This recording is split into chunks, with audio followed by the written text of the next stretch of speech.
Let's recap. Last time हमने क्या बात किया था, हमने फिक्स डिपॉजिट के बारे में बात किया था। तो उसमें हमने एक बहुत ही इम्पोर्टेंट कॉन्सेप्ट सीखा था कि अलग अलग लोगों के लिए रिस्क का मतलब अलग अलग हो सकता है, उसके मायने अलग अलग हो सकते हैं। जी हाँ, जैसे हमने देखा एक बच्चा अगर किचन में जाता है उसके लिए वो बहुत डेंजरस हो सकता है, आग। लेकिन एक एडल्ट जाएगा, बड़े लोग जो रोज खाना बनाते हैं उनके लिए ये बहुत ही कम रिस्क है। वैसे ही हमने बात किया था कि एक टैक्सी अगर हिली एरिया में जाएगा तो उनको प्रॉब्लम हो सकता है ड्राइविंग के लिए, मतलब जो भी ड्राइव करेगा, नया ड्राइवर है तो उनको प्रॉब्लम होगा। जो एक्सपीरियंस थे उस पहाड़ियों में ड्राइव करने की, उनके लिए कोई वो प्रॉब्लम ही नहीं है। तो अलग टाइम पे अलग मतलब प्रोडक्ट्स पे अलग अलग रिस्क होते हैं। तो हम एक एक ऐसे जो भी प्रोडक्ट्स है एक एक करके सबके बारे में, रिस्क के बारे में बात करेंगे। फिक्स डिपॉजिट में री इन्वेस्टमेंट रिस्क और रिस्क ऑफ इन्फ्लेशन और टैक्स, ये तीनों बहुत ही इम्पोर्टेंट बातें हैं। तो अगर हम रिस्क के बारे में जानेंगे तो तभी हम कोई भी प्रोडक्ट से प्रॉफिट कमा सकते हैं। पहले रिस्क के बारे में जानिए, उसके बाद इन्वेस्टमेंट्स आता है, मेरा तो यही कहना है। तो ये इन्फ्लेशन के बारे में हमने बात किया था। एक बार जस्ट मैं एक चार्ट दिखा देता हूँ 2012 से 2020 तक कैसे इन्फ्लेशन मतलब प्राइस जो इकोनॉमी में राइज होता है, फॉल होता है। तो ये है, देखिए सबसे कम अराउंड 2017 के एंड तक रहा था। तब कितना हो गया था, अराउंड 2% के भी थोड़ा नीचे आ गया था प्राइस राइज। लेकिन वापस अभी जाके 6% के आसपास है। लेकिन 2012, 13, 14 में बहुत हाई था इन्फ्लेशन, 10% के आसपास था। ये आप देखिएगा, एक नोट कीजिएगा कि जब जितना इन्फ्लेशन होता है फिक्स डिपॉजिट का रेट लगभग उसके अगल बगल में होता है। जैसे ये देखिए एक्चुअल 5.91 अभी है, तो 5.91 इन्फ्लेशन अगर है तो एसबीआई का फिक्स डिपॉजिट 5.9 है। तो कभी आपको मतलब ऐसा नहीं मिलेगा कि आपका इन्फ्लेशन कम है और एफडी का रेट हाई है।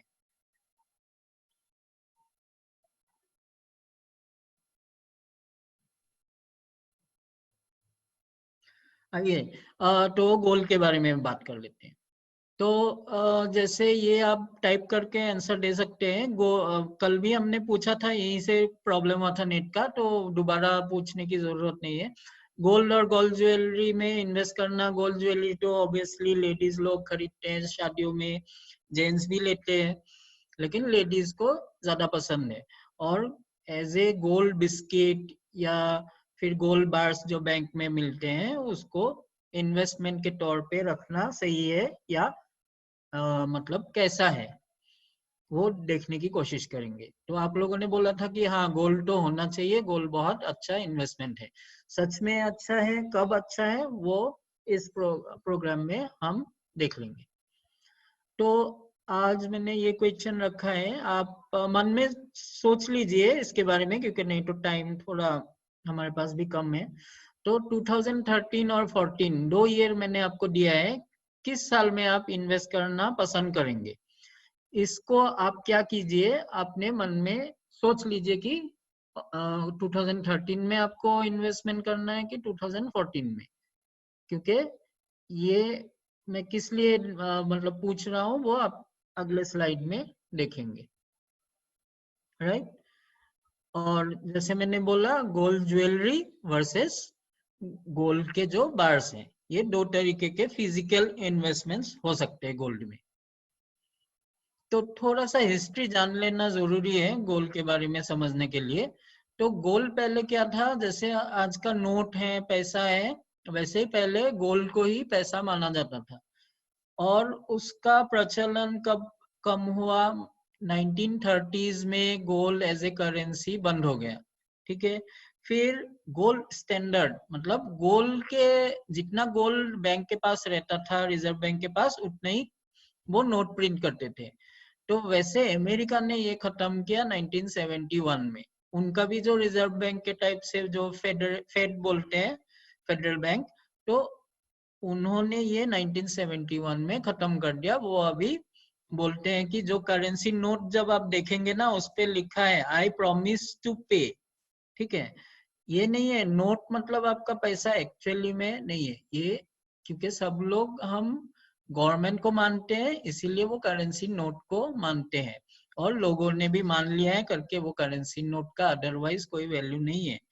उसमें लिखा रहता है, रिजर्व बैंक के गवर्नर का सिग्नेचर होता है, उसमें लिखा रहता है आई प्रॉमिस टू पे। आज आप एक दो नोट उठा के देखिएगा, नोट को अच्छी तरह देखिए, उसमें लिखा होगा आई प्रॉमिस टू पे।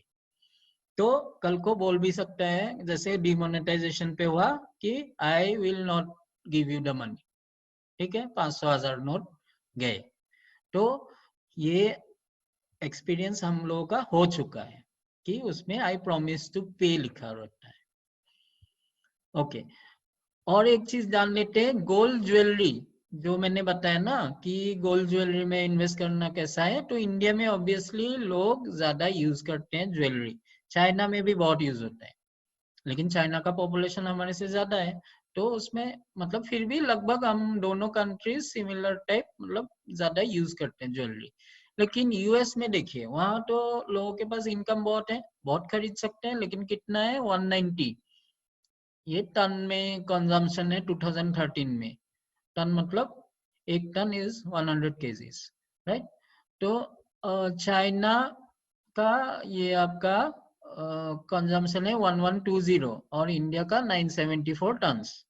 तो इससे मतलब ज्वेलरी, ऐसा नहीं कि गोल्ड का बार, तो जो अमीर कंट्रीज हैं जिनके पास बहुत पैसा है वो लोग इतना कंज्यूम नहीं कर रहे हैं। यूएई देख लीजिए, United Arab Emirates, United kingdom मतलब ब्रिटेन, ये लोग इतना कंज्यूम नहीं कर रहे हैं। साउथ कोरिया ले लीजिए, जापान, इनके पास तो बहुत पैसे हैं फिर भी इतना नहीं यूज करते। ठीक है, ये दो चीजें हमने देखा। और ये एक इम्पोर्टेंट डेटा है कि जो बड़े कंट्रीज हैं लेकिन उनके रिजर्व बैंक जो है वो लोग बहुत गोल्ड रखते हैं। देख लीजिए, Germany, Italy, France, Russia, China, India लेकिन रिजर्व बैंक इतना गोल्ड नहीं रख पाता या नहीं रखा है। ये अप्रैल 2020 का ही डेटा है। और दूसरा एक पॉइंट आउट कर देता हूं मैं, एज ऑफ 2017 चाइना ने आपका मतलब China is the largest producer of gold. ठीक है, मतलब गोल्ड जो बनाते हैं, मतलब माइनिंग करते हैं फिर उसको रिफाइनिंग करते हैं, चाइना सबसे ज्यादा गोल्ड में भी आगे है। अच्छा, मैंने आपको बोला था 2000 शायद 13 और 14 ऐसा कुछ शायद बोला था, 13 में खरीदेंगे कि 14 में, राइट। तो 13 में देखिए ये प्राइस है पर क्या है, इंडियन नेशनल रुपी, आईएनआर मतलब रुपीस पर केजी। तो अगर किसी ने 2010 में खरीदा तो अच्छा हुआ उसका, अभी बहुत ऊपर है, राइट। अभी आप देखिए ये एकदम ऊपर है प्राइस।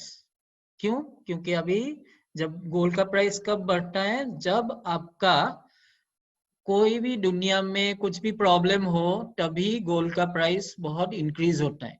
जनरली बहुत धीरे धीरे जाता है, लेकिन जब भी कोई ऐसा मतलब पूरे वर्ल्ड में कोई प्रॉब्लम हो तब तुरंत वो एक ही दिन में, 2 दिन में बहुत ऊपर जाता है। तो इसलिए गोल्ड को क्या बोलते हैं कि हेज अगेंस्ट इन्फ्लेशन। इन्फ्लेशन बढ़ता है तो गोल्ड ऊपर जाता है, और कोई भी दुनिया में कुछ प्रॉब्लम आए तो गोल्ड एक क्या होता है हमारा इंश्योरेंस टाइप, कि पैसा अगर नहीं रहा तो गोल्ड यूज कर सकते हैं। लेकिन ऐसा इंडिया में आज तक हुआ नहीं है कि इतने सालों में कि गोल्ड ही यूज हुआ है, पैसा खत्म हो गया। ठीक है, तो वो आगे देखते हैं हम। तो इसमें मुझे क्या पॉइंट आउट करना था, ये देखिए 2010 से जिसने किया 2013 तक तो उसका बहुत ऑलमोस्ट डबल हो गया। ठीक है, लेकिन जिसने 2013 में लिया 3 लाख पर केजी था, 13 से लेके 19 तक वो प्राइस आया, फिर 2019 के एंड तक क्या आया, 2019 में वो 3 लाख पर केजी प्राइस आया।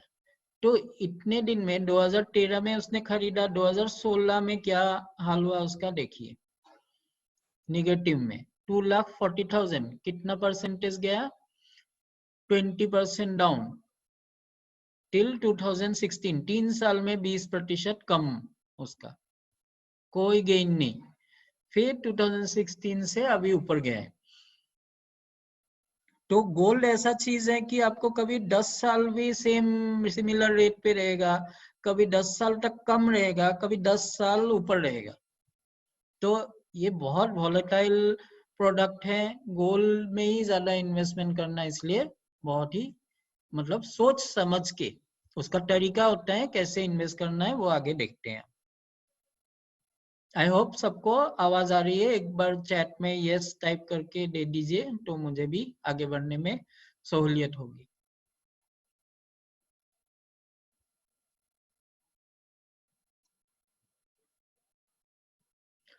ओके ठीक है, चलिए। तो आप लोगों को आ रही है आवाज?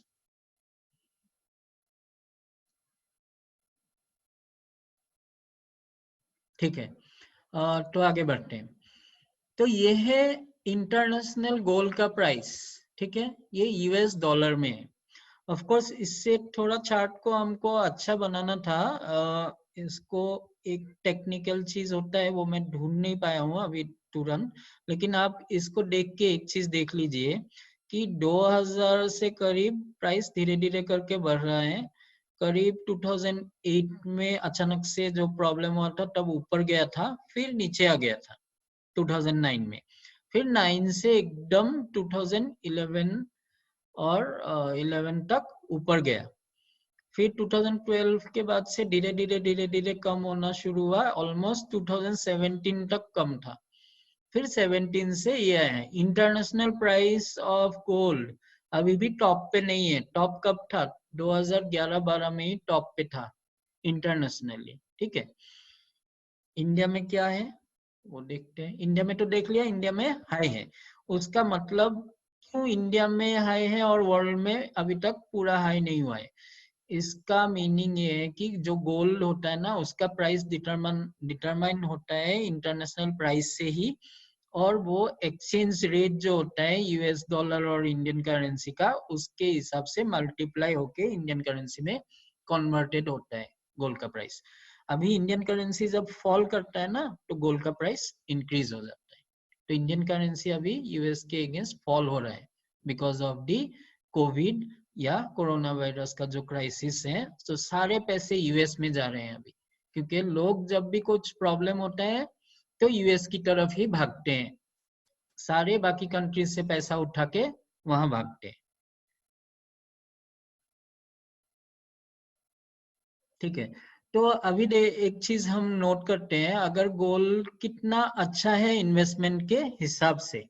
अभी मैंने ये एक रोलिंग रिटर्न्स बोलते हैं, रोलिंग रिटर्न का मतलब आपको मैं ब्रीफली समझा देता हूँ क्योंकि आगे भी ये बहुत काम आने वाला है। रोलिंग रिटर्न का मतलब क्या है, एक सेकेंड,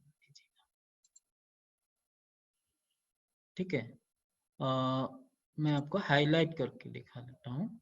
ये देखिए, मतलब रोलिंग रिटर्न का मतलब क्या है ये देखिए। अगर मैंने कितना लिया है, 10 साल 10 साल का लिया है, क्योंकि गोल्ड तो हम लंबे टाइम के लिए खरीदते हैं ना, एक साल के लिए तो खरीदते नहीं है। अगर किसी ने जुलाई 2008 में इन्वेस्ट किया है, किस किस में, एक मैंने फंड लिया है आईसीआईसीआई शॉर्ट टर्म फंड, ये फिक्स डिपॉजिट की तरह फंड होता है। ये होता है, ये बीएसई सेंसेक्स तो स्टॉक मार्केट हो गया और गोल्ड, तीनों का कंपैरिजन लिया है। तो अगर किसी ने जुलाई 2008 में लिया है और 10 साल तीनों को रखा है, सपोज कोई भी हो 100 रुपए रखा है, तो किस में कितना रिटर्न है, ये जो देख रहे हैं स्ट्रेट लाइन, ये है शॉर्ट टर्म बॉन्ड फंड, मतलब फिक्स डिपॉजिट जैसा है। तो ये लगभग 7.5 के अगल बगल में ही रहा है, कि कोई भी पॉइंट पे आप सितंबर 2008 में भी इन्वेस्ट किया, या आपने अक्टूबर में इन्वेस्ट किया 2008 में, फिर 2009 में, ऐसे 10-10 साल हर पॉइंट पे कोई भी डेट पे हम इन्वेस्ट करें, उसका 10 साल का ये ट्रैक रिकॉर्ड है, ठीक है।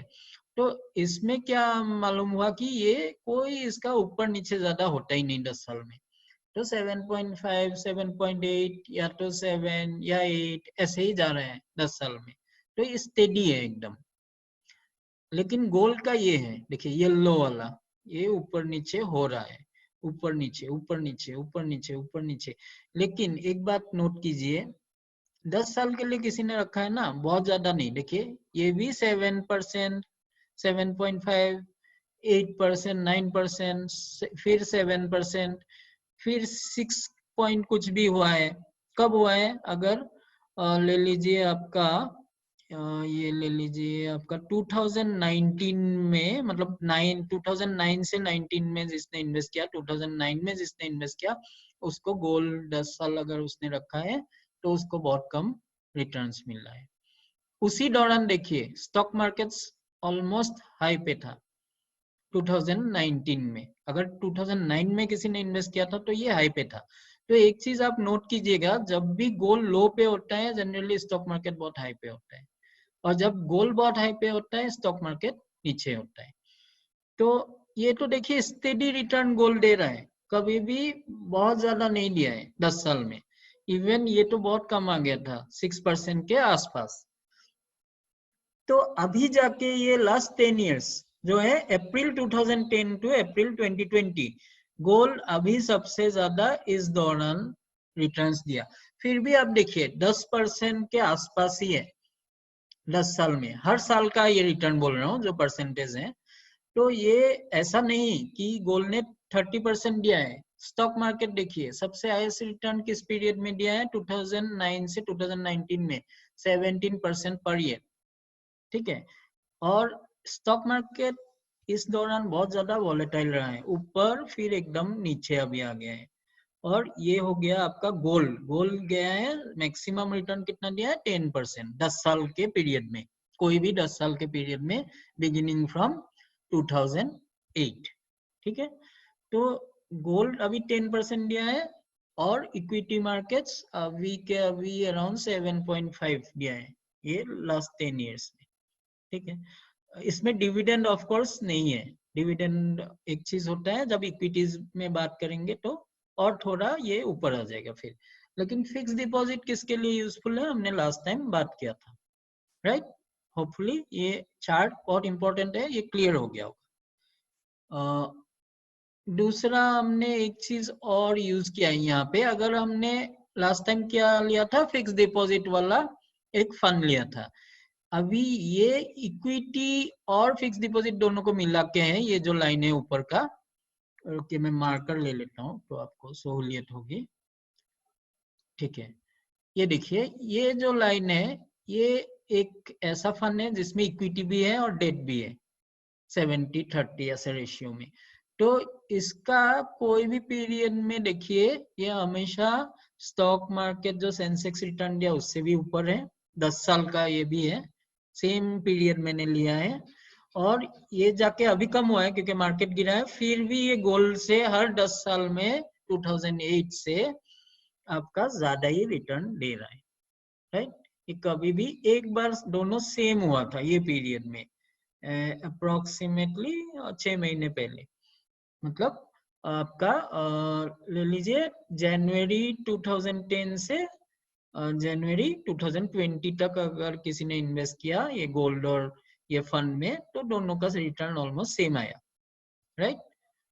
लेकिन अभी फिर से ये फंड ऊपर गए हैं गोल्ड के 10 साल के रिटर्न से।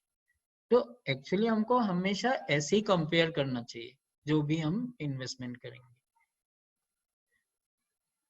ये एक बॉन्ड फंड है, ठीक है। अगर हम 2010 से 20 का एक डाटा ले लें तो इसने बॉन्ड फंड ने दिया है 9.54% और गोल्ड ने दिया है 9.2, तो ऑलमोस्ट इक्वल दिया है। एक बॉन्ड फंड जनरली इतना रिटर्न जनरली गोल्ड से थोड़ा कम होता है। लेकिन इसमें गौर कीजिएगा, फिक्स डिपॉजिट जो है ना आपका, फिक्स डिपॉजिट हमेशा आपका ये है कि गोल्ड से 10 साल में जनरली कम देता है रिटर्न। ठीक है। ये फेनोमेना आप याद रखिएगा। फिक्स डिपॉजिट जो बैंक का फिक्स डिपॉजिट है उससे गोल्ड थोड़ा ज्यादा रिटर्न देता है। लेकिन गोल्ड को कैसे खरीदेंगे वो भी तो हमको जानना है। ये एक चार्ट देख लेते हैं। ये गोल्ड और सेंसेक्स का जैसे मैंने बताया, उसमें तो सिर्फ रिटर्न दिखाया गया था, इसमें दिखाया गया है दोनों एक साथ अगर ऐसे जाएंगे मूवमेंट तो कैसा होगा। ये सेंसेक्स का डॉटेड लाइन है ब्लैक वाला। तो देखिए सेंसेक्स बहुत जब हाई था गोल्ड बहुत कम था। तो एक्चुअल इन्वेस्टमेंट का टाइम ये है, ये चार्ट अगर आप देख के इन्वेस्ट करेंगे ना तो आप करोड़पति बन सकते हैं। इस टाइम पे इक्विटी से धीरे धीरे निकलने का टाइम था, क्योंकि ये बहुत ज्यादा गैप जब बहुत ज्यादा हो जाता है, ये एक इंडिकेटर है कि आप निकल लो थोड़ा इक्विटी से, थोड़ा इक्विटी कम करो। ठीक है, ये फिर भी ये नीचे धड़ाम से आ गया, फिर धीरे धीरे फिर ऊपर गया है। ये गया है, कभी हो सकता है ऐसे 1 साल रहेगा, लेकिन ये हमेशा सस्टेन नहीं कर पाता, कुछ ना कुछ प्रॉब्लम होगा और ये गिरेगा। अभी देखिए, क्योंकि ये बहुत टाइम तक ऐसे सस्टेन किया ऊपर, तो ये फॉल इसलिए बहुत ज्यादा हुआ है।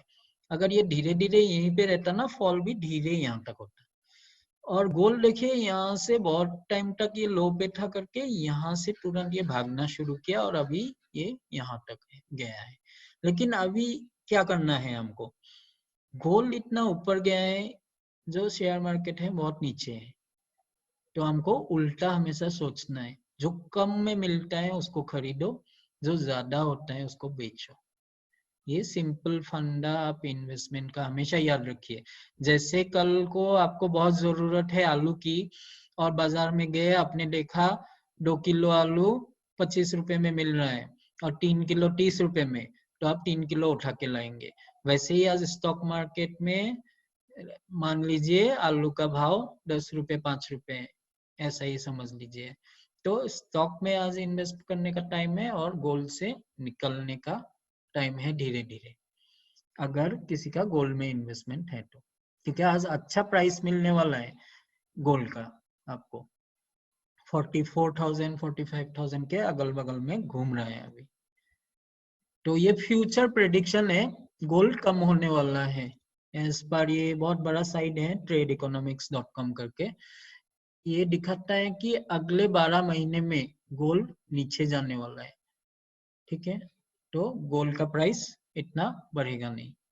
अच्छा, ट्रेंड में एक कंपैरिजन करते हैं, तो गोल्ड कैसे खरीदना है और कब बेचना है तो मैंने बता दिया है। तो गोल्ड ज्वेलरी, गोल्ड बिस्किट और म्यूचुअल फंड के थ्रू भी गोल्ड खरीद सकते हैं। अब कौन सा किस काम आता है ये देख लेते हैं। जनरली गोल्ड ज्वेलरी जो है वो एक इन्वेस्टमेंट नहीं है, वो कंजम्पशन है। मतलब वो लेडीज लोग पहनते हैं या जेंट्स भी अंगूठी पहनते हैं या इवन नेकलेस भी पहनते हैं। तो ये अपने यूज के लिए है, ना कि ये बेचने के लिए। ठीक है, इन्वेस्टमेंट वो होता है जो खरीद के फिर फायदे में बेचा जाए। गोल्ड बिस्किट और बार्स जो बैंक्स में मिलते हैं या रेपुटेड आपके ज्वेलरी शॉप में भी मिलता है ब्रांडेड, तो उसको आप इन्वेस्टमेंट ले सकते हैं, उसको मान सकते हैं। और ई गोल्ड तो इन्वेस्टमेंट ही है generally. Investment in the sense, इसको आप शादी के लिए, इसका मैं एक चीज बता देता हूँ। लेट्स से आपको अपने बेटे या बेटी के लिए शादी के लिए सोना इकट्ठा करना है, तो आप क्या करेंगे। तो ये खरीदने में एक प्रॉब्लम हो सकता है। क्या प्रॉब्लम? Problem of storage. आप कितना खरीदेंगे? 10,000 का रोज तो ला नहीं सकते, फिर बैंक जाना पड़ेगा या तो आपको वो ज्वेलरी शॉप में जाना पड़ेगा।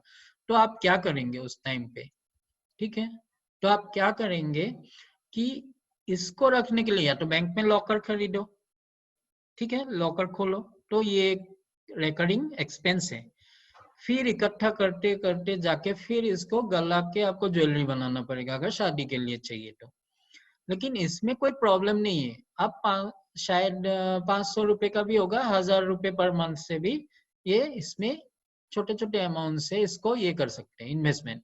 इसमें फायदा क्या, आपको तो गोल्ड मिलेगा नहीं, 1 किलो होने पे मिल जाएगा, लेकिन उसको लेने से अच्छा है आप जब बेचेंगे वो पैसा इक्विवेलेंट टू गोल्ड का जो प्राइस है ना, उसी प्राइस के हिसाब से आपको मिलेगा। आज गोल्ड का प्राइस अगर ऐसे बढ़ गया, ये जाके ऐसे बढ़ गया, तो आपको वो बढ़ा हुआ प्राइस पे आप इसको बेच सकते हैं, और इसको बेचने में कोई प्रॉब्लम नहीं, एक क्लिक में बिक्री हो जाता है। ठीक है, गोल्ड ज्वेलरी में क्या आता है, क्वालिटी के इश्यूज आते हैं। मतलब कितना प्योरिटी है, क्या है, किसने क्या ठगा। मैंने एक एपिसोड में बोला था कि मेरी मम्मी का जब मैंने थोड़ा ज्वेलरी बेचने गया था, क्योंकि मेरे बिजनेस के लिए भी चाहिए था, और मुझे मालूम था कि गोल्ड इतना रिटर्न तो देता नहीं जैसे हमने अपने चार्ट्स में देखा। तो जब मैंने उसको एक्चुअली एक सर्टिफिकेशन 2 जगह पे सर्टिफाई किया उसको, उसमें ऑलमोस्ट 30% इम्प्योरिटी निकला।